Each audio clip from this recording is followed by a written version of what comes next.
Nuestro ponente del día de hoy es la actuaria Claudia Cristina Reyes Montes de Oca.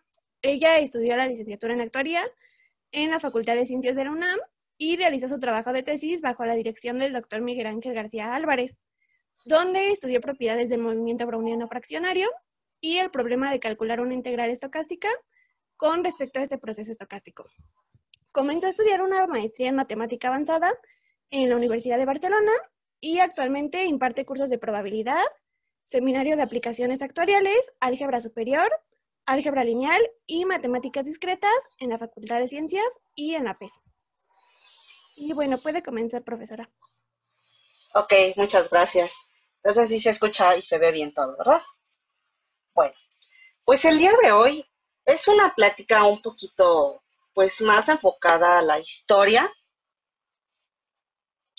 de la probabilidad, ¿no? O sea, cómo surgió, qué es lo que se fue haciendo después y bueno, hacia qué va, ¿no? Y también un poquito enfocada a pues a los estudiantes de MAC, ¿no? Para qué sirve, ¿no? La probabilidad. Pues bueno, nosotros siempre estamos rodeados, ¿no? De fenómenos, pues, asociados con la incertidumbre, ¿no? O sea, es decir, pues queremos saber si va a llover, o sea, bueno, podemos hacernos ese tipo de preguntas, ¿no? O sea, bueno, antes cuando había fiestas, pues si tal persona iba a ir o no a tal fiesta, pues si va a haber tráfico hoy en cierto lugar, también en los partidos de fútbol, pues qué equipo va a ganar, ¿no? Pero bueno, la probabilidad no es solamente, pues, fijarnos en estas cosas de incertidumbre, ¿no? Sino pues nos dan una medida de creencia, ¿no? De la ocurrencia de ciertos eventos futuros, ¿no? Okay. Bueno, ¿cómo empezó la probabilidad? Pues bueno, tiene sus orígenes ahí del 2600 antes de Cristo, cuando una civilización que son los sumerios, que estaban en la antigua Mesopotamia, de lo que hoy es Irak, pues utilizaban un cierto hueso al cual, bueno, de ciertos animales, al cual le llamaban talus o astrágalo, ¿no? Y con este empezaban a hacer, ahora sí, pues como apuestas, ¿no? Ya que pues se podía, bueno, tenía 4 partes en las que podía caer, ¿no? Entonces, bueno, ahí empezaron como tal, pues estos juegos de azar. Entonces, bueno, se cree que ellos son los precursores de lo que hoy conocemos como los dados. Después fueron los egipcios, también por ahí del año 2000 a.C., los primeros en esculpir ahora sí el primer dado de 6 caras, ¿no? Entonces, hallazgos arqueológicos, pues han encontrado en las tumbas de los faraones, pues tanto estos huesos, bueno, estos talus, y así como tableros, ¿no? Para el registro, pues, de los resultados, ¿no? En estos lanzamientos. Bueno, aunque por otra parte, ahí por el Imperio Romano, hasta el Renacimiento, pues se tenían o se practicaron pues ciertos juegos de azar, ¿no? Aunque no se conocen actualmente pues cuáles eran las reglas con las que jugaban. Estos juegos, bueno, uno de estos se denominaba hazard, que pues la palabra como tal viene del francés y del inglés, que significa riesgo, ¿no? O peligro. Entonces este fue introducido en la tercera cruzada en Europa. Y pues bueno, también las raíces etimológicas de esta palabra pues vienen del árabe al azar, ¿no? Entonces ahí es como que se va asociando un poquito la palabra el azar, como con el riesgo y demás, ¿no?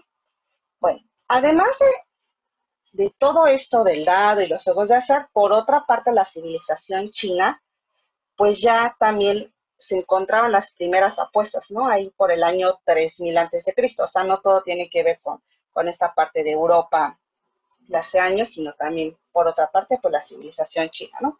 Empezaba con todo eso. Pero bueno, esos fueron los comienzos. Pero a nosotros nos interesa, pues, ver, ¿no? ¿Qué pasa con la historia, con el modelo matemático, ¿no? Entonces, bueno, esta, pues, empezó más formalmente en el en el siglo VII, con Fermat y Pascal, ¿no? Que trataban de resolver algunos juegos relacionados pues con el azar, ¿no?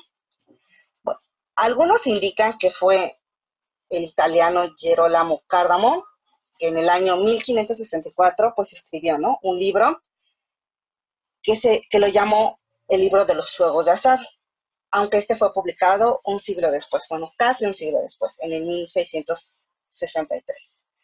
Entonces, bueno, hasta esa fecha, pues comienza a elaborarse una teoría aceptable, ¿no? Sobre estos juegos. O sea, tuvieron que pasar muchísimos años desde que empezaron esto de los dados, las apuestas, hasta que comenzara, pues, a pensarse en una teoría un poco más formal sobre todos estos juegos de azar.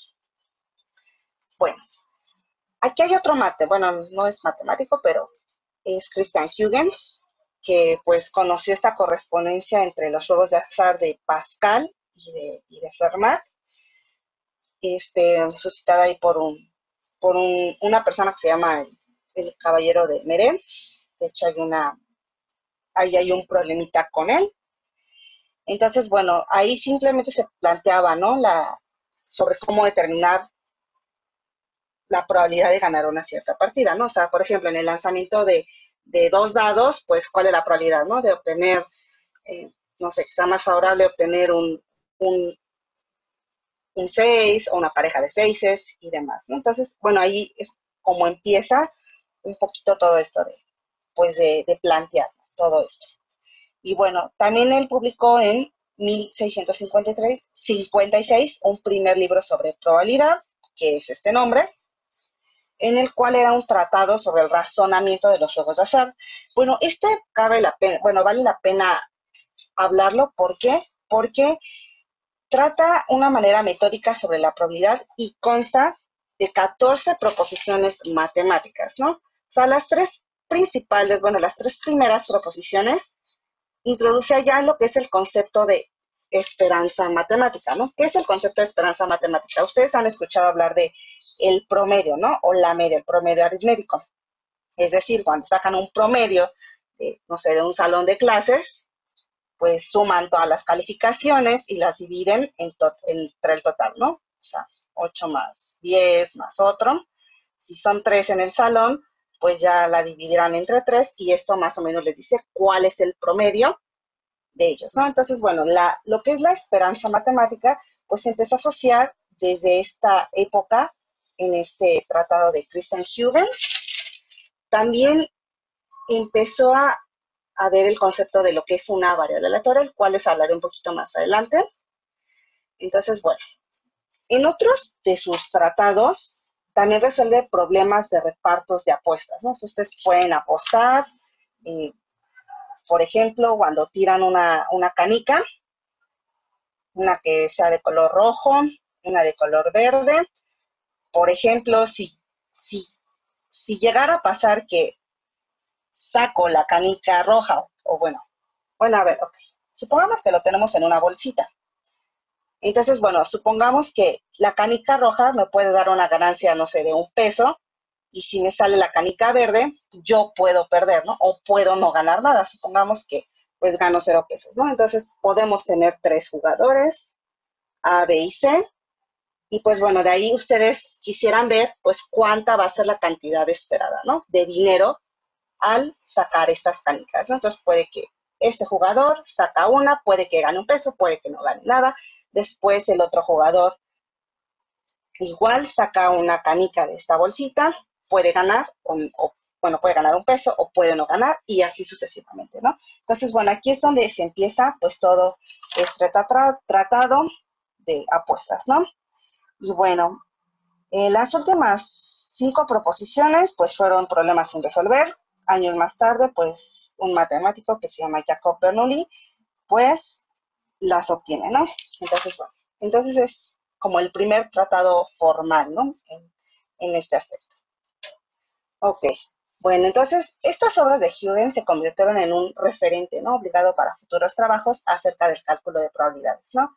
Ya que no solo se aplicaba pues, a juegos de azar, ¿no? Sino se empezaba a aplicar también al estudio de fenómenos aleatorios. Entonces, bueno, durante el siglo, yo creo que es el siglo más importante para la probabilidad, el siglo VIII, pues el cálculo de probabilidades tuvo un notable desarrollo, ya que pues desde 1713 pues destacan teoremas de Bernoulli, lo que es la distribución binomial, que es muy utilizada, también les voy a hablar sobre eso. Los primeros teoremas límites. En la teoría de la probabilidad es importante estudiar los teoremas límites, ya que nos dicen que cuando tenemos un número de realizaciones muy grandes, esto se va a aproximar a algo, ¿no? Que es importante.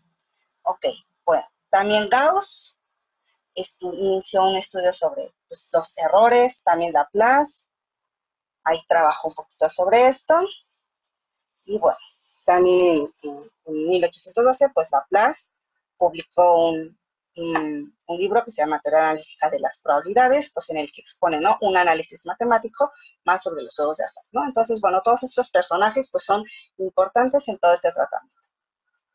Ok, bueno, el problema es que la probabilidad fue como tal, pues tratada, ¿no? Como, solo son juegos de azar, no hay como todavía un razonamiento matemático, ¿no? Que, que diga o que verifique, ¿no? Todo lo que se está haciendo. Entonces, bueno, entonces por eso no fue no fue muy bien aceptada, ¿no? Anteriormente. Fue hasta el siglo XX, o sea, prácticamente hace 100 años, que empezó ahora sí el estudio de manera más formal con el matemático ruso, que es Andrei Kolmogorov, quien fue ahora sí el que definió de manera axiomática, ¿no?, lo que es la probabilidad, estableció estas bases, pues, para esta teoría, y pues es la que en la actualidad, pues, es con la que se trabaja, ¿no?, y la cual tiene aplicaciones en diversas áreas de las matemáticas. Ok. Ahorita les voy a hablar sobre eso. Bueno, la primera definición, que es la de Laplace, pues fue en el año 1812. Se le da una definición clásica de probabilidad, ¿no?, ya que se basaba en el concepto de equiprobabilidad, ¿no? Equiprobabilidad me refiero a que ustedes tienen el lanzamiento, por ejemplo, de una moneda. Ustedes saben que en una moneda ustedes pueden obtener cara o pueden obtener cruz, ¿no?, en este lanzamiento. Entonces saben que es igualmente probable que salga cara o que salga cruz, ¿sí? Ya que pues hay cierta simetría, ¿no? Entonces, bueno, la probabilidad clásica solo se refiere a tener un cociente, ¿no? ¿A qué? Pues a que todos los resultados son igualmente probables. En este caso tendrán probabilidad 1/2 porque son 2. Omega constaría de cara cruz. En este caso, para el experimento de lanzar una moneda, pues la probabilidad es 1/2. Y bueno, ¿cómo se define la probabilidad clásica? Pues como el número de veces en que ocurre un evento entre el número total, ¿no? Es decir, si ustedes quisieran calcular la probabilidad de obtener cara, pues es 1 de los dos, ¿no? 1/2, ¿sí? Y bueno, y así sucesivamente se puede con los dados y otros experimentos más. Bueno, ese es por ejemplo, el del dado. De igual manera, ustedes saben que un dado tiene 6 caras, entonces la probabilidad de obtener cualquier número, pues es 1/6, ¿no? En este caso, la probabilidad de obtener un 4 es 1/6. Entonces, bueno, esta tiene ventajas y desventajas esta definición clásica de probabilidad, ¿no? Porque en el lanzamiento del dado, por ejemplo, si ustedes quieren sacar una carta de una baraja, o cuando tienen una ruleta, cuando están en un casino, pues recordarán que tienen una ruleta de este estilo, y pues todos estos son igualmente probables de que caigan, ¿no? Entonces, bueno, todos estos sucesos son igualmente probables, ¿no? O sea, existen razones físicas para suponer eso, ¿no? Entonces, bueno, por la homogeneidad de las caras, la simetría, entonces, bueno, esto no nos lleva a pensar de que no hay una mayor probabilidad de que obtengamos un 4 o que obtengamos un 3 o un 2, ¿no? Entonces, bueno, a eso se refiere la equiprobabilidad. Bueno, entonces, como les decía, el problema de la probabilidad clásica es que es engañosa. ¿Por qué? Porque, bueno, como suponemos, en este caso del lado de la moneda, pues tiene la misma probabilidad de obtener un resultado, ¿no? El problema es que en la realidad no es así. Porque, por ejemplo, en la natalidad, si nosotros quisiéramos calcular la probabilidad de que, pues, de que nazca un niño o una niña, o sea, en un nacimiento, ustedes pueden pensar, bueno, solo tenemos 2 sexos, ¿no?, en el nacimiento de una persona. Entonces sería fácil pensar que, bueno, es un medio, o sea, es la misma probabilidad de que sea hombre o de que sea mujer. ¿no? Pero esto no es así. Entonces, bueno, para esto hay que ver la proporción de, pues, de hombres que nacen y de mujeres que nacen, ¿no? Por ejemplo, en el caso de los hombres, bueno, esto lo vi en una página de internet, es estadísticas, la proporción de hombres que nacieron en el año 2011, pues bueno, de acuerdo a la definición de probabilidad clásica, pues es el número de varones entre el número total de nacimientos, lo cual me da que es de 0.5026. Si se fijan, ustedes dirán, bueno, es muy acercado o muy cercano a 0.5, ¿no? Pero la realidad es que hay más proporción que nacieron, bueno, que fueron del sexo masculino en el año 2011 que en proporción a las mujeres, ¿no? Entonces, bueno, en este caso, por eso hay muchos fenómenos que carecen de simetría y homogeneidad, ¿no? Como los juegos de azar. Entonces, es por eso que este modelo clásico, pues, no es viable, ¿no? Para seguir estudiando, pues, ciertos fenómenos. Bueno, visto esto, como estamos viendo una cierta proporción, se pensó en un nuevo modelo. Por ejemplo, si ustedes se quieren preguntar la probabilidad de que pues una cierta persona tenga unas ciertas características, por ejemplo, en el cabello, por ejemplo, de que la persona sea pelirroja, pues no es natural pensar que pues simplemente podemos fijarnos en todos los colores de cabello como tal y ver pues cuántos posibles, ¿no? Resultados hay de que una persona pues sea pelirroja, ¿no? O sea, no es como tan fácil, ya que pues no todos somos homogéneos, tal vez hay menor cantidad de personas con cabello pelirrojo, que con cabello oscuro y demás, ¿no? Entonces, bueno, el color de pelo pues es algo que no es homogéneo, ¿no? Entonces, bueno, esto nos lleva a un caso de evidencia empírica, ¿no? O sea, es decir, tenemos que observar un número suficientemente grande, pues de distintas proporciones, ¿no? O sea, referidos en cuanto a los colores de pelo. Y bueno, en teoría esto nos dice que esto se acercará, cuando ese número sea muy grande, pues a una probabilidad real, ¿no? Entonces, bueno, este nuevo concepto de probabilidad, pues se llamó lo que es la definición empírica de probabilidad. Ok, entonces, bueno, ¿qué es la probabilidad empírica? Pues simplemente es, ustedes quieren determinar una determinada probabilidad de un suceso, ¿ok? Entonces, ¿cómo lo hacen? Entonces, bueno, tenemos que utilizar una cierta frecuencia, ¿no? De acuerdo al número de observaciones. Aquí este límite no quiere decir el límite como tal eso, sino se refiere a el número de veces en que se realizan las observaciones. O sea, ahorita les doy un ejemplito de eso, ¿no? Entonces, entre mayor sea el número de observaciones que tengan, pues más próximo va a ser al resultado que esperan obtener, ¿no? Entonces, bueno, la característica fundamental de esta definición, pues reside en esta inexistencia, ¿no? Y que la probabilidad debe estar basada en evidencias observables, ¿no? No en supuestos de lógica y la naturaleza de los sucesos. O sea, ahí la desventaja de la frecuencia o de la probabilidad empírica, pues es que se basa simplemente en las observaciones que tenemos.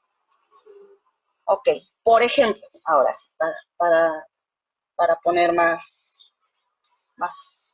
claro todo esto, pues ustedes tienen 100 personas, una muestra de 100, y quieren calcular cuál es el número que son de cabello rubio, pues ustedes hacen una muestra que de esas 100 personas, 25 tienen el cabello rubio, ¿no? Entonces, la proporción de rubios, pues es de 0.25, o sea, la probabilidad de que una persona sea rubia, pues es de 0.25.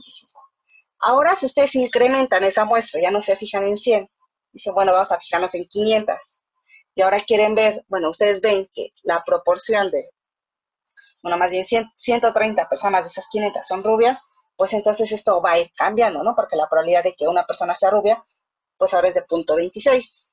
Ahora, ¿qué pasa si ya no me tomo 500 personas? Me tomo una muestra de 3,000 y yo obtengo que de esas 3,000, pues 810, pues de hecho son rubias, ¿no? Entonces, pues si se van fijando a medida que la muestra va creciendo, pues esta probabilidad va cambiando, ¿no? Entonces, bueno, sí, nos vamos acercando más al valor real, pero el problema de la práctica es que jamás conoceremos el valor exacto, porque esto va a ir cambiando, ¿no? O sea, si el día de hoy yo hago una muestra con 100, el día de mañana aumento otras 20, pues esa probabilidad va a ir cambiando día con día, ¿no? Entonces, bueno, sí será aproximado, pero nunca será real ese valor. ¿Ok? Entonces, bueno, esta definición pues tiene ese inconveniente, ¿no? Entonces, bueno, en principio, pues al hablar del límite, o sea, es decir, cuando el número de valores observados pues es muy grande, pues nos deja en la práctica imposibilitados de conocer jamás, ¿no? El valor exacto, ¿no? ¿Por qué? Pues porque no podemos hacer infinitos ensayos, no nos podemos pasar todo el tiempo, pues viendo, ¿no? Muestras, ¿no? Entonces es por eso que se necesitan, pues, otras técnicas, ¿ok? Entonces, pues sí, como les decía, cualquier número grande de ensayos, pues será susceptible de ampliarse, ¿no? En este caso, pues del cabello, pues cada día nacen miles de personas en el mundo y pues hay que actualizar la información, pues día con día, ¿no? Entonces, bueno, pues con todas estas deficiencias, pues se definió ahora sí, bueno, una nueva definición de probabilidad, que es la usada, ¿no? Actualmente, que es la que se aplica en la teoría de procesos estocásticos, que es la que pues también nos interesa, porque pues tampoco no toda la probabilidad se basa en lanzar cartas, en sacar dados. Ustedes quisieran ver pues el comportamiento de pues cuántas personas llegan a un banco, ¿no? En una determinada hora. Pues también quisieran ver, en este caso, por ejemplo, con lo del COVID, ustedes quisieran saber, pues, cuánto tiempo dura, ¿no? O sea, como tal, el virus en una persona, también, pues, ciertas partículas y demás, ¿no? O sea, aquí ya podemos tener experimentos que sean a tiempo continuo, como tal es el tiempo de vida de ciertas partículas, y pues en el caso discreto, pues contar el número de ciertas ocurrencias, ¿no? Entonces, bueno, aquí hay algo importante, pues la teoría ahora sí como dicen, la teoría como tal, lo conocemos hoy como la axiomatización de la probabilidad, esta fundamentación, pues como ya les dije, fue por Kolmogorov en el año de 1933, fue en esta obra, está en alemán, era ruso, pero bueno, creo que publicó trabajos en Alemania.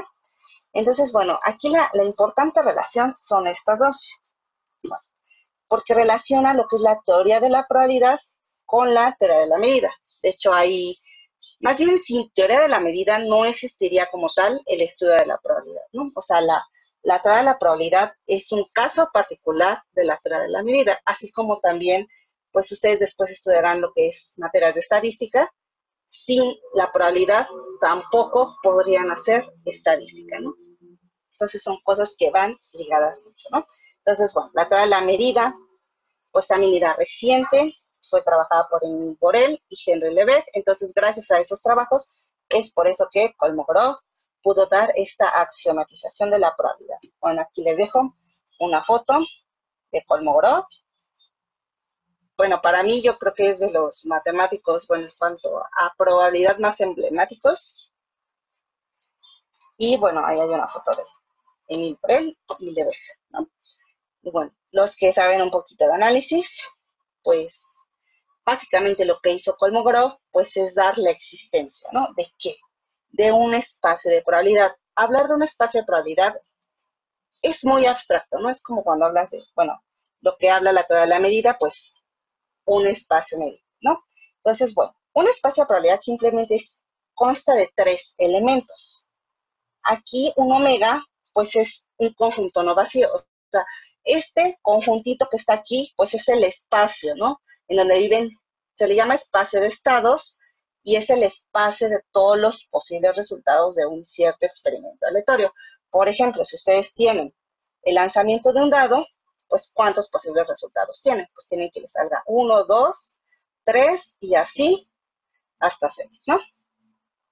Bueno, aquí por lo regular se suele pensar que F es una familia de subconjuntos de omega. Y aquí lo que me interesa es ver quién es esta P, ¿no? Esta es una probabilidad, ¿no? Una probabilidad simplemente pueden pensarlo como un número que está entre 0 y 1, que verifica pues los siguientes axiomas, ¿no? Estos son los axiomas importantes que dijo Kolmogorov. Y pues son los mismos que cumple una medida. Bueno, aquí Enrique es bastante experto en esto, pues es que ustedes si tienen un evento, pues ustedes simplemente tienen que la probabilidad de un cierto evento, o sea, un evento es un subconjunto, ¿no? De este espacio de estados, en donde se puede decir si el experimento se realiza o no, ¿no? Por ejemplo, como les dije, un evento es, pues, obtener un 4 en el lanzamiento de un dado, obtener cara en el lanzamiento de un dado, perdón, de una moneda. Entonces, bueno, la probabilidad de un evento siempre está entre 0 y 1, o sea, no puede haber probabilidades negativas ni probabilidades mayores a 1. ¿Cuál es la otra? Aquí estamos hablando en probabilidades finitas, ¿no? Porque la probabilidad del espacio de estados, o sea, del conjunto total donde viven todos esos eventos, pues tiene que ser igual a 1, ¿no? Entonces la probabilidad del total es 1 y tenemos una propiedad que se llama sigma aditividad, que simplemente les dice cómo calcular la probabilidad de la unión, ¿no? De ciertos eventos, que es como la suma de las probabilidades, ¿no? Bueno, aquí es el caso, bueno, sean eventos disjuntos, es decir, que no tengan elementos en común, ¿no? Pero bueno, esta es la importancia y fueron los axiomas que gracias a ellos, pues, se tiene, pues, todo este estudio de la probabilidad, ¿no? Actual. Okay. Bueno, pues después de todo este estudio matemático y riguroso, pues hubieron varias escuelas, ¿no? Que se formaron. Pues una fue, pues, la rusa, que fue dirigida por Kolmogorov, no me acuerdo cómo se llama este personaje, pero creo que es Kinchin. También tiene ahí bastantes aportes en la teoría de la probabilidad. Por otra parte, pues también estuvo la escuela estadounidense, que fue creada por Feller y Doob. Doob va a ser también, es muy importante en el estudio de los procesos estocásticos, y la escuela francesa, ¿no? Donde pues está Paul Lévy. Paul Lévy también tiene un libro sobre la historia de la probabilidad. Y bueno, en esta escuela francesa pues está también una que fue, bueno, hubo dos, ¿no? Una que estuvo en Estrasburgo, que fue por Meyer, por Paul-André Meyer, y otra en París, que fue por Miguel Fortret, ¿ok? Entonces, bueno, creo que son las escuelas más importantes en esa época, ¿no? Cuando se empezó el estudio más riguroso de la teoría de la probabilidad. Bueno, entonces, una primera pregunta es, ¿por qué, para qué es importante saber probabilidad, no? Pues bueno, la probabilidad se relaciona con muchísimas áreas de las matemáticas, ¿no? O sea, muchos piensan que la probabilidad solo está asociada como tal con la estadística, ¿no? Pero no es así. De hecho, hay muchos campos, ¿no? Se aplican en física, en biología, en lo que es la genética, en las finanzas, bueno, finanzas bien también como economía, pero telecomunicaciones, también en las ciencias sociales, ¿no? Así como en muchos, también en medicina, o sea, sí es bastante amplia su aplicación, ¿no? Entonces, bueno, ¿por qué? Porque pues siempre tenemos la necesidad de sortear la incertidumbre, ¿no? Es lo que nos lleva a estudiar y pues aplicar esta teoría, ¿no? Entonces, bueno, el objetivo principal del cálculo de probabilidad pues es el estudio, ¿no? De métodos de análisis del comportamiento de fenómenos aleatorios, ¿sí? Así como, bueno, también puede ser en vialidades, no sé si sea como telecomunicaciones, pero en el tráfico, ¿no? So, hay veces que el tráfico también se forma de la nada, y de hecho, pues también es importante, ¿no? Estudiar por qué es el comportamiento pues de tal tráfico, ¿no? En un cierto punto de la ciudad. Entonces, pues sí tiene muchas aplicaciones. Bueno, el problema de la probabilidad como tal que les hablé anteriormente, de esto de, pues tengo una baraja, saco una carta, y pues va la probabilidad de obtener tal carta, o obtener cualquier número en el lanzamiento de un dado, o obtener una moneda igual en el lanzamiento de la moneda, pues son problemas estacionarios, ¿no? En el tiempo, o sea, no van a evolucionar con el tiempo, se quedan ahí, ¿no? O sea, dependen del momento y ya. Entonces, bueno, pues muchos físicos, biólogos, ingenieros, matemáticos y demás, pues están interesados en procesos, pues, que evolucionan en el tiempo, ¿no? Entonces, algunos de estos, pues, como ya les dije, son el número. Una cosa puede ser el número de llamadas telefónicas. Otra también pueden fijarse en la duración de la llamada telefónica. También los sistemas dinámicos de la población, pues cómo va creciendo la población y demás. El movimiento de partículas que chocan entre ellas, pues difusión entre ciertos líquidos o decaimientos radioactivos, ¿no? Entonces, la probabilidad, pues sí, se aplica para establecer, pues también ciertas diferencias estadísticas, ¿no? En dosis de alimentos para animales, ahí, bueno, ahí sí se aplica un poquito más la estadística, pues para ver si siguen aplicando la misma dosis, la aumentan, la disminuyen. También en la clasificación de especies animales y la evolución de la taxonomía animal.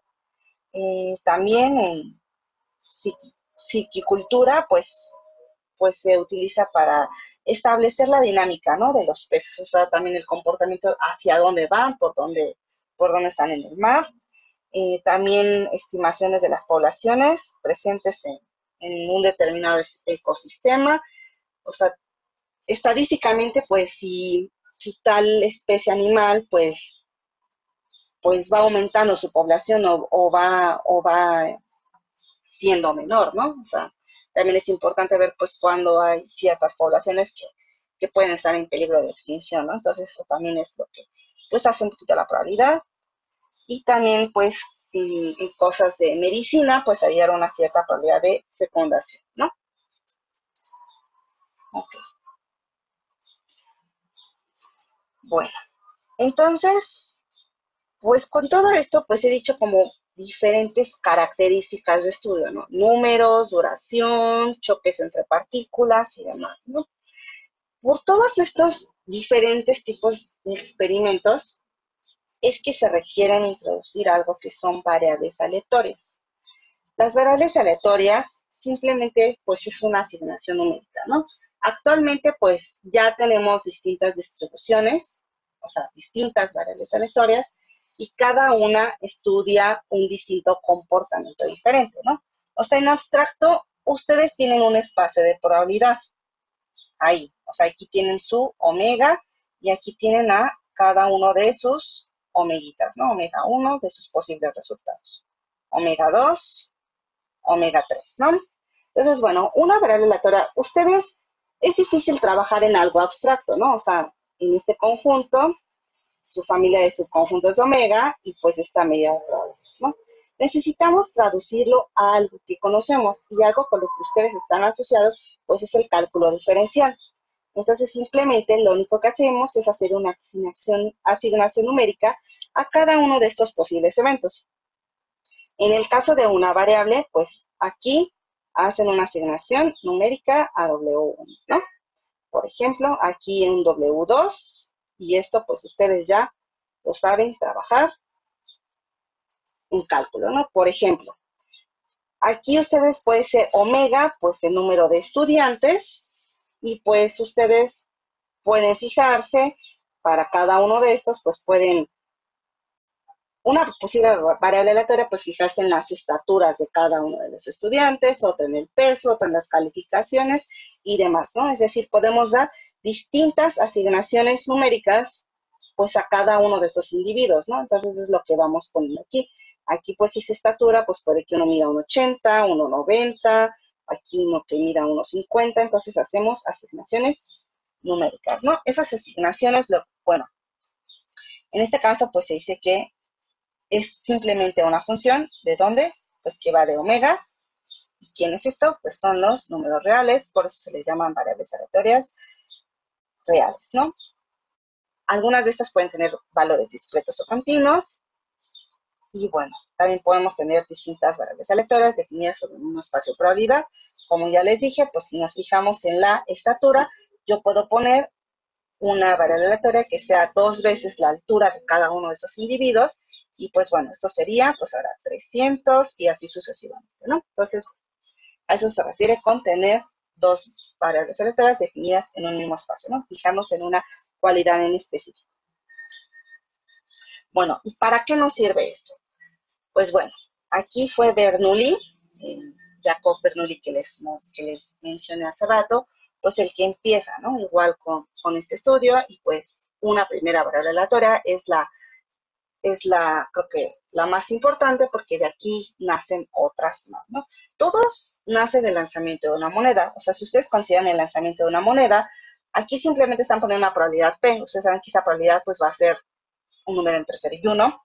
Entonces, bueno, consideran este lanzamiento de la moneda con probabilidad P de que salga cara, y obviamente, pues, ¿quién sería que salga cruz? Pues el complemento, ¿no? Que sería 1 menos P. Entonces, bueno, esta variable aleatoria toma los valores 0 y 1. De hecho, se les dicen que son ensayos de Bernoulli, porque nos están contando el número de éxitos y los fracasos, ¿ok? Bueno, entonces, en este caso, cuando nosotros tenemos una probabilidad P de que salga cara, entonces va a valer 1 si sale cara. Entonces, este lo estamos llamando como nuestro éxito. Y pues si sale 0, o sea, es decir, que no salga cruz, lo estamos poniendo como un fracaso, ¿no? Es por eso que pongo este y su complemento. Entonces, bueno, esta variable aleatoria pues es bastante usada en ciertas situaciones. Por ejemplo, pues las preferencias, ¿no? De un cierto candidato, ¿no? O sea, tú puedes estar a favor o en contra de un determinado candidato a la presidencia, diputado, lo que quieras, ¿no? También el estado de una línea telefónica, ¿no? O sea, tú marcas, puede estar libre o puede estar ocupado. También, pues si una persona pues está enferma o está sana, ¿no? De una determinada enfermedad. Entonces, esta variable aleatoria pues solo nos modela dos posibles resultados, ¿no? Por eso es el éxito y el fracaso. A partir de esta nacen más. Una pues es la variable aleatoria binomial, la cual nace simplemente de hacer ahora n veces el experimento de lanzar una moneda. Ya no la lanzo una vez, sino la voy lanzando n veces, ¿no? Y bueno, de ahí surgen más. Bueno, no me voy a poner a hablar también de todas las variables aleatorias. Otra importante de las cuales quiero hablar pues es de la variable aleatoria Poisson, que pues simplemente nos mide, ¿no? O sea, un número determinados de eventos, ¿no? Que ocurren sobre un intervalo dado, ¿no? Okay. Por ejemplo, pues esta variable aleatoria nos mide el número de personas, fíjense bien, es el número de personas que llegan a un banco en una determinada hora. Entonces, por ejemplo, en 15 minutos, de las 3 a las 4 o de las 12 a la 1, y esto sirve pues para ver en qué momento hay más afluencia, ¿no? En esa sucursal bancaria. Pues también se pueden fijar en el número de accidentes a la semana en un cierto punto de la ciudad, y pues también el número de llamadas que se reciben. Por aquí puede ser en un día, puede ser en una hora, en un mes, en una cierta central telefónica, ¿no? Entonces, por eso este parámetro, pues representa el número de veces, ¿no?, en que ocurre durante un cierto intervalo, ¿no? Aquí el intervalo puede ser, pues, días, horas, minutos, lo que quieran, meses, años, ¿sí? Ok.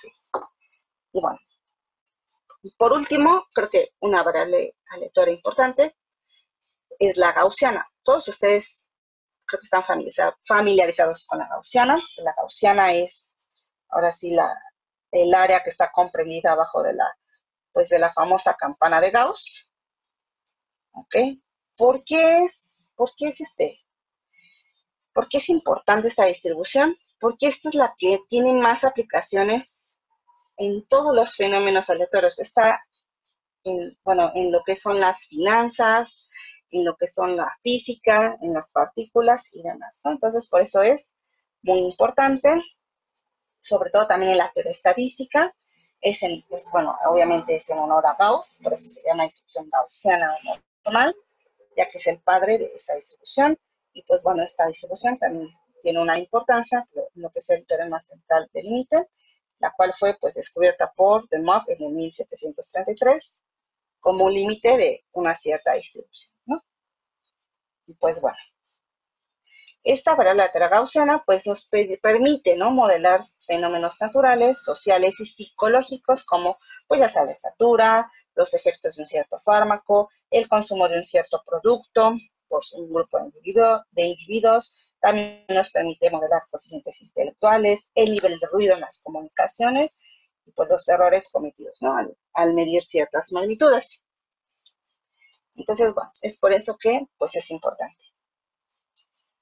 Y bueno, pues yo creo que una de las aplicaciones más importantes de la probabilidad fuera de esto, pues son las martingalas. Las martingalas, pues empezaron ahí con los juegos pues, de apuestas, ¿no? Entonces, bueno, en la teoría de la probabilidad, una martingala, no, yo sé que ustedes no saben que es un proceso estocástico, pero bueno, lo único que les hice es que esa esperanza es el valor esperado, o sea, cuánto esperan ganar, ¿no? O sea, si ustedes quieren, quieren saber cuánto van a ganar en la observación siguiente, dado que ustedes ya conocen cuánto ganaron en el pasado, hasta un cierto instante n menor, obviamente, al instante en el que están jugando, pues simplemente eso equivale a tener, pues, la última observación, ¿no? Es decir, la esperanza, es una esperanza que nos dice cuánto vamos a obtener en la próxima observación, pues basta con conocer simplemente la última, ¿sí? Entonces, bueno, este término fue adoptado en el lenguaje pues, de los jugadores, ¿no? Cuando apostaban en Francia, ¿no? Por ejemplo, pues ustedes lanzaban una moneda y pues el jugador apuesta un peso, ¿no? A que le sale cara. Si pierde, pues ¿qué decía? Pues voy a apostar otra vez 2 pesos a que sale cara en la segunda tirada. Entonces, si volvía a perder, él volvía a apostar ahora el doble, 4 pesos en la tercera tirada. Y así sucesivamente, a pesar de que perdiera, él iba apostando esta cantidad, ¿no? 2 a la n veces en el n más un tiro.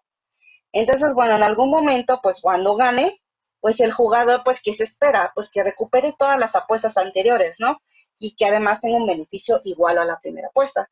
Pero bueno, había un problema, pues, con estas martingalas, que nosotros, pues, no podemos hacer este juego de manera infinita y, pues, además, no tenemos riqueza infinita, ¿no?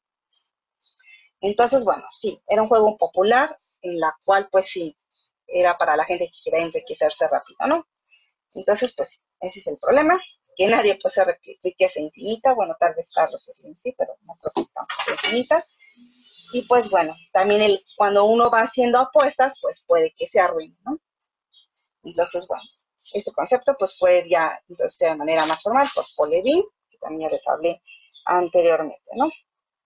Y bueno, hay un problema importante pues en las matemáticas y en la probabilidad que pues es la ruina del jugador, ¿no? Que tiene que ver con todas esas apuestas, ¿no? Y bueno, también este creo que es muy importante para ustedes que se dedican pues a las simulaciones como tal, pues yo sé que los de matemáticas aplicadas les gusta mucho pues utilizar, ahora sí, programar, ¿no? Todo. Entonces, un método muy importante en la teoría de la probabilidad, pues es el método de Monte Carlo, ¿no? El cual se utiliza para generar números aleatorios, ¿no? Nada más. Pero actualmente nos ayuda para resolver ciertas integrales que no se pueden resolver de manera analítica, sino que necesitamos métodos computacionales, ¿no? Entonces, bueno, simplemente pues consiste en escribir una cierta integral con respecto a una función con alguna cierta distribución de probabilidad, ¿no? Entonces, bueno, esto nos ayuda pues a un poquito a solucionar esto, ¿no? Por ejemplo, ustedes pueden, si tienen aquí, bueno, creo que uno de los más comunes es tener aquí un tablero y pues ver, ¿no? Cuál es la integral, ¿no? De todos estos, pero si ustedes van teniendo aquí puntos al azar, ¿no? En un determinado círculo, ¿no? Entonces esto también nos ayuda a este método de Monte Carlo. El método Monte Carlo es puramente computacional, ¿eh? Entonces, pues sí, este método nos ayuda a proporcionar soluciones aproximadas de una cantidad de problemas matemáticos. Y pues bueno, también, bueno, aquí, esto yo no lo sabía, es nuevo, pero este método de Monte Carlo, pues tuvo lugar en el trabajo para fabricar la bomba atómica durante la Segunda Guerra Mundial, ¿no? Ya que había que simular problemas probabilísticos de hidrodinámica concerniente a la difusión de neutrones, ¿no? Aleatorios en el material de fusión. ¿Okay? Y bueno, aquí yo creo que si les hablara de algo muy importante en la teoría de la probabilidad, pues es el estudio de un cierto, es un proceso, sí, pero nació de un fenómeno, ahora sí, botánico, bueno, simplemente de la observación, ¿no? O sea, por esta motivación de modelar fenómenos aleatorios. Entonces, bueno, por otra parte, o sea, independientemente de todo lo que empezó, bueno, de todo el estudio de la probabilidad que empezó ahí de manera más rigurosa por el 1933, 1920, 100 años atrás, lo que es el botánico Robert Brown, pues simplemente observó en un líquido cómo ciertas partículas pues se movían de manera errática, ¿no? Es decir, aquí yo tengo una, pues esta se puede mover para acá, y así se empezaba a mover, ¿no? O sea, simplemente se movían en dirección muy errática y sin ninguna dirección aparente, ¿no? Entonces esto fue como que nos llevó a un primer estudio de, pues, ¿qué es eso, no? ¿Cómo se modela el comportamiento de esa partícula de polen en ese líquido, ¿no?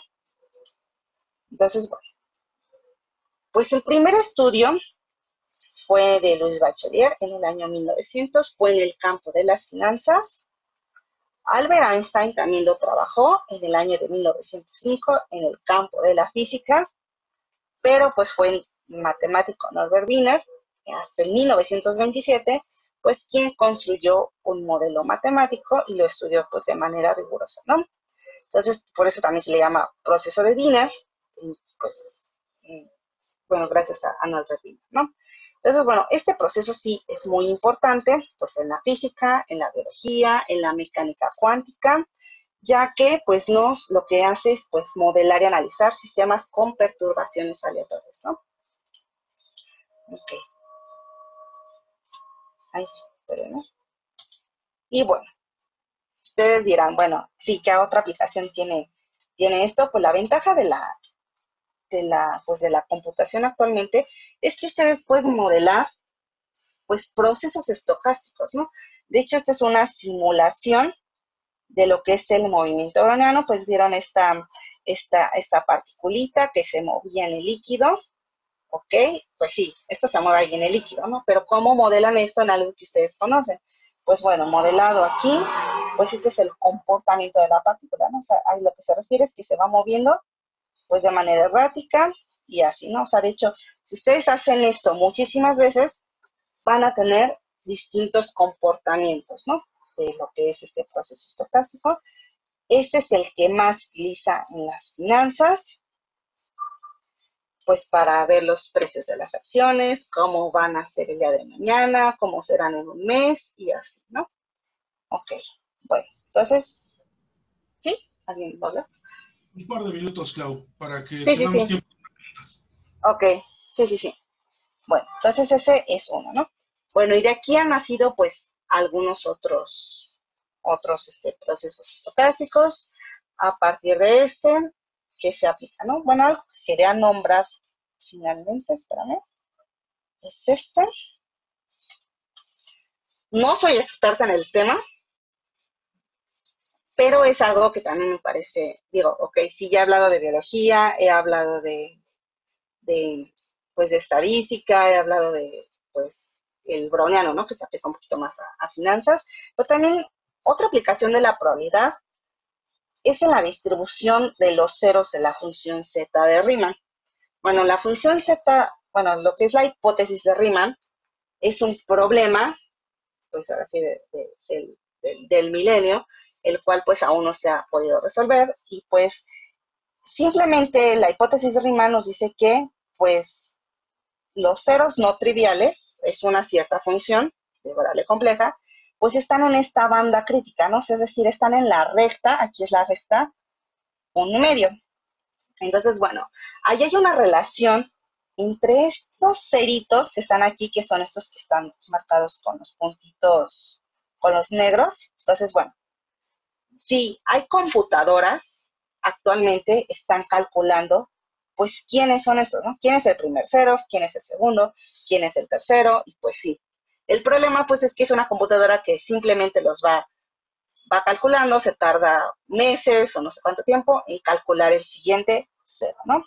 Entonces, bueno, la relación ahí es que estos ceros tienen ahora sí están relacionados con el comportamiento de la distribución de los números primos, por eso es importante, pues, conocer este estudio, ¿no? Y bueno, si se fijan, esto es meramente estadística, bueno, entre estadística, probabilidad, porque, pues sí, por medio de la probabilidad, pues se quiere ver cómo es la distribución, ¿no?, de estos huecos. Dice, algunos pueden estar más cercanos unos de otros y otros pueden estar más alejados. Entonces, bueno, en teoría, pues estos son los ceros y pues la distribución más o menos es de este estilo. ¿Esto a qué le suena? Como, más o menos como a qué.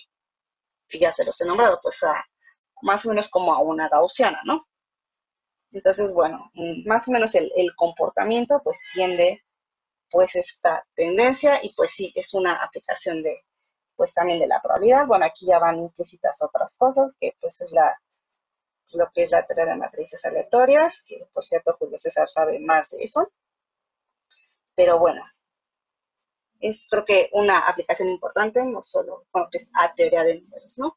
Sobre ver el comportamiento, pues, de pues, los ceros, ¿no? De un problema importante actualmente. Pues ya, será todo. ¿Hay alguna bibliografía? Fue más como histórico. Si tienen preguntas.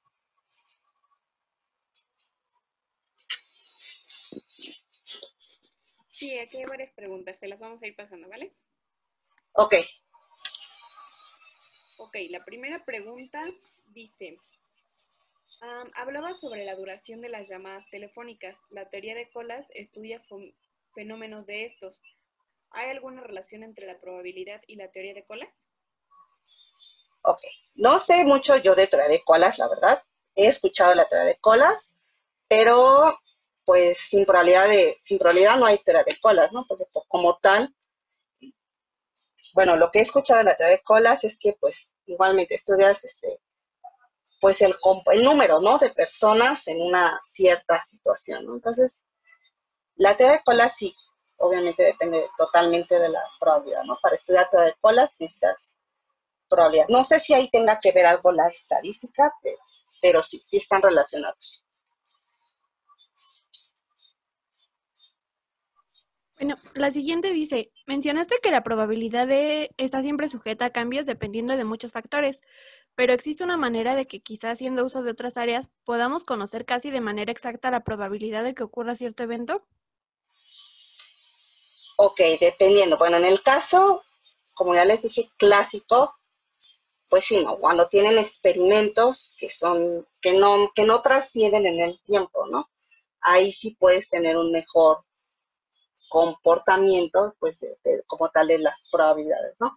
El problema es cuando ya son cosas en tiempo real, por ejemplo, las acciones, o sea, por ejemplo, hay muchos problemas, bueno, en finanzas es la que más me sé, pues hay diversos factores que pueden hacer que el país esté bien hoy económicamente, pero el día de mañana no. ¿Por qué? Porque pues depende de, pues tanto problemas políticos, sociales, o sea, y no solo eso, también la moneda, cómo se devalúa, para que pues nuestras finanzas estén bien el día de mañana o no. Entonces, como tal, a eso se le llama volatilidad.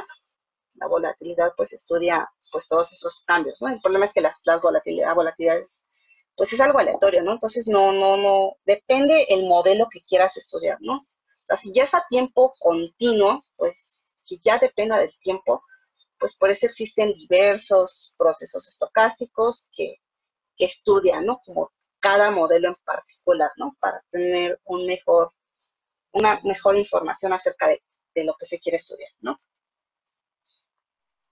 Ok, la siguiente pregunta dice, de manera más general, ¿qué es lo que identifica a cada una de las distribuciones que mencionaste? ¿Qué es lo que identifica? Ajá. ¿En qué sentido? Bueno, es que, bueno, como les dije, pues la mayoría nace de la Bernoulli, que es simplemente fijarnos en nuestro éxito y fracaso. De ahí en fuera, pues si se fijan, la Poisson tiene más aplicaciones en la teoría de procesos estocásticos. Cuando ustedes vean los famosos procesos de Poisson, porque pues exactamente quieren contabilizarlo. Bueno, si se fijan las tres primeras variables aleatorias, bueno, la que es la Bernoulli y la Poisson, pues están contando cierto número, ¿no? Es decir, son variables aleatorias en tiempo discreto, ¿no? Mientras la variable aleatoria normal, pues es una variable aleatoria en tiempo continuo, ¿no? Porque como les expliqué de la variable, bueno, de la campana de Gauss, pues ya les está ahora sí como tal, midiendo pues una cierta área, ¿no? Bajo la curva, o sea, él está marcando otro tipo de, o sea, sí miden distintas cosas, ¿no? Pues la ventaja de la normal es que pues mide ciertas perturbaciones, ¿no? O sea, como ruidos y demás. Entonces sí es importante distinguir de las discretas de las continuas, ¿no? No sé si más o menos respondí esa pregunta.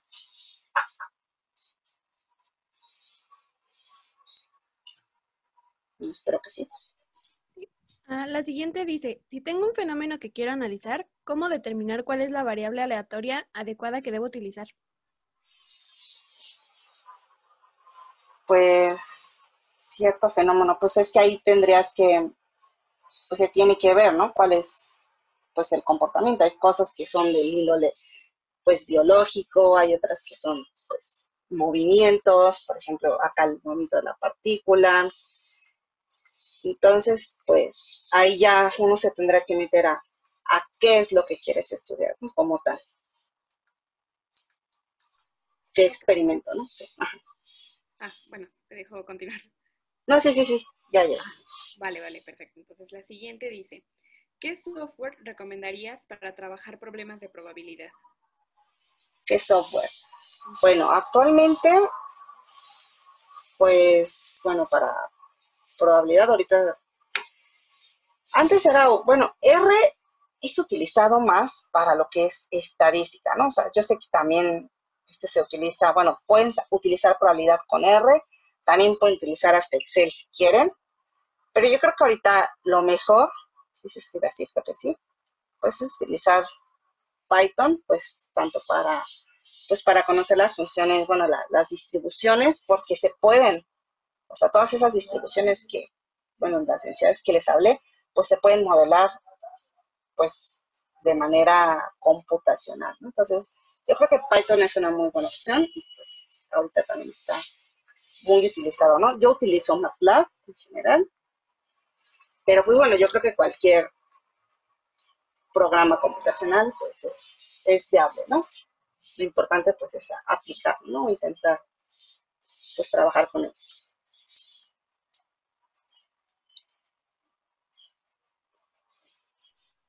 La siguiente dice, ¿el tipo de probabilidad a utilizar depende siempre del objeto de estudio o hay alguno más fiable que otro?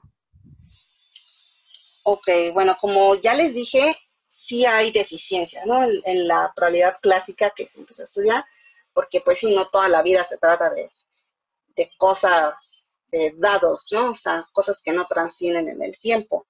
Y pues de igual manera con la probabilidad frecuentista, pues no siempre podemos estarnos fijando en una muestra, ¿no? Día con día, porque pues siempre va a haber cambios en la probabilidad. Es por eso, pues, yo creo que lo más importante como tal de la teoría de la probabilidad, pues es el estudio de los procesos estocásticos, ¿no? De fenómenos que van cambiando con el tiempo, como pues el tiempo de vida, por ejemplo, del COVID, o cómo estaremos tal vez en un mes, ¿no? En casos de COVID, eso también ya lo estudia como tal la estadística, lo que son las series de tiempo. Y pues sí, depende de lo que quieras estudiar, pero pues sí, actualmente pues son los procesos estocásticos, ¿no? Esa parte de la probabilidad que es más real, ¿no? Ok, la siguiente pregunta dice, ¿hay alguna forma de saber el error en la probabilidad?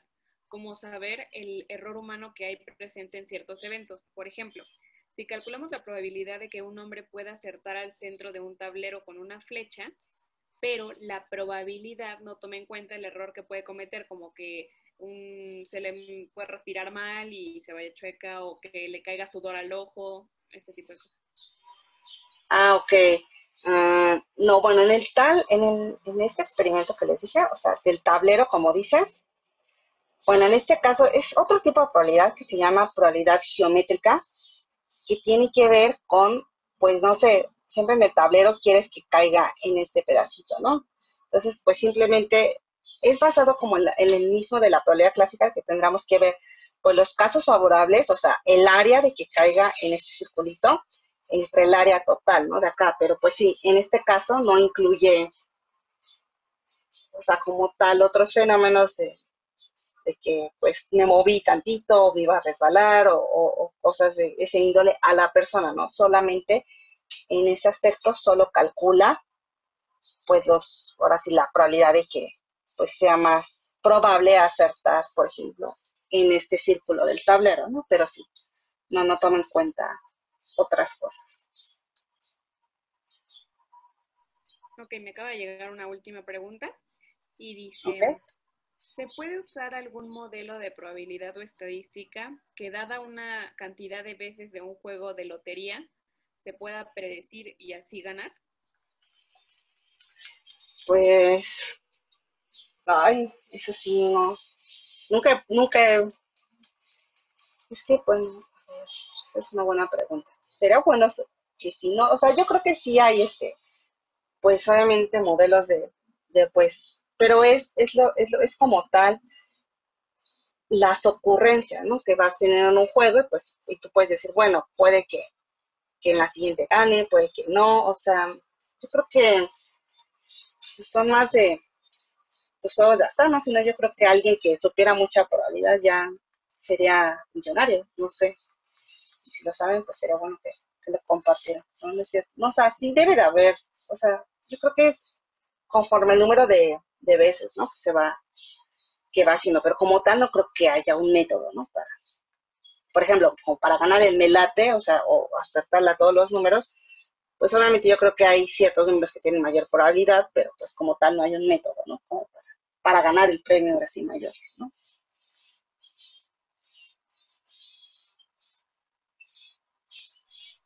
La siguiente dice, ¿por qué en ocasiones se refieren a la media como la esperanza y viceversa? Ok, bueno, en principio no, o sea, yo sé que a la media, ok, bueno, ahí es un término también que tiene que ver con estadística. Cuando nos hablamos de una variable aleatoria gaussiana, bueno, que es la que más se utiliza en la teoría de la estadística, pues tiene dos parámetros como tal. O sea, la media, que es dónde está centrado esto, porque, bueno, como sabrán, esto va a ser, bueno, la campana de Gauss es una distribución simétrica, es decir, si aquí está la media, o muchas veces le ponen así, pues esta nos marca, pues ahora sí, dónde, pues está ahora sí, el área bajo la curva, o sea, la mitad está de este lado y la mitad está del lado izquierdo de la media, ¿no? O sea, la media lo único que hace es resumirnos todos los posibles valores de una variable aleatoria en un solo valor numérico, ¿no? Que es llamado esperanza o también se le llama media. O sea, es el mismo nombre, ¿no? Simplemente, pues es un resumen, ¿no? De todos esos posibles valores.